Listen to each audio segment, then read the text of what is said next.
Welcome to Breaking News 247 presents. Government corruption and former President Barack Obama seem to go together like peanut butter and chocolate, and what's worse is that the abuse goes beyond the president himself and includes many individuals he chose for his administration. Take Lois Lerner for example. She was a high-ranking MERS official who took it upon herself to target conservative groups looking for tax-exempt status simply as a means of trying to shut them up in their opposition to the re-election of President Obama. Then there's the VAS scandal, the debacle with calling ISIS junior varsity, and on the list goes. Oh, and let's not forget his numerous extravagant vacations and golf outings. But the buck doesn't stop there. Apparently, another administration official from Obama's time in office is also guilty of abusing their authority, unlawfully billing more than $4,000 for taxi rides from his home to the U.S. Patent and Trademark Office headquarters.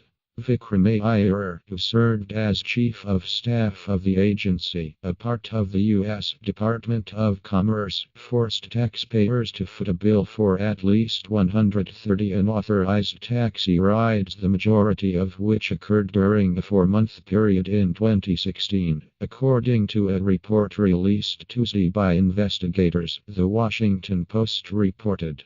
Iyer previously served as President Obama's senior policy advisor at the National Economic Council. He allegedly impersonated other current and former high-ranking agency officials, using their names on taxi receipts to avoid being caught in the unauthorized scheme. But the ruse was soon discovered after officials started raising questions.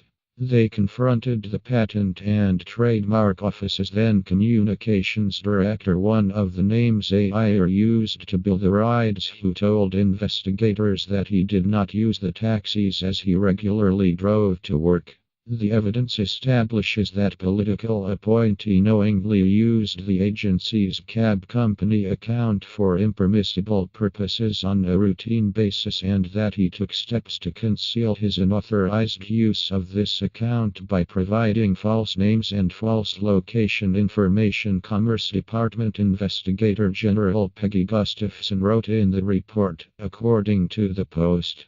Iyer's use of government money to pay for his commute violated federal policy prohibiting such practices. Iyer also used the cab and billed taxpayers for social excursions on weekends, but wrote up the expenses as something entirely different so as not to be discovered. They say you can tell a lot about a person by the company you keep, and given the kind of characters Obama surrounded himself with, I'd say we learned a lot about his integrity, or lack thereof, during his time in office. Iyer is just another example of the corrupt individuals appointed by the former president who took advantage of his position and abused his power, oppressing the citizens of our nation by misusing tax funds the average working man would have used to pay his own bills. This sort of waste is precisely why we're so far in debt as a nation, and why cutting politicians and government salaries are a good place to start when attempting to balance the budget.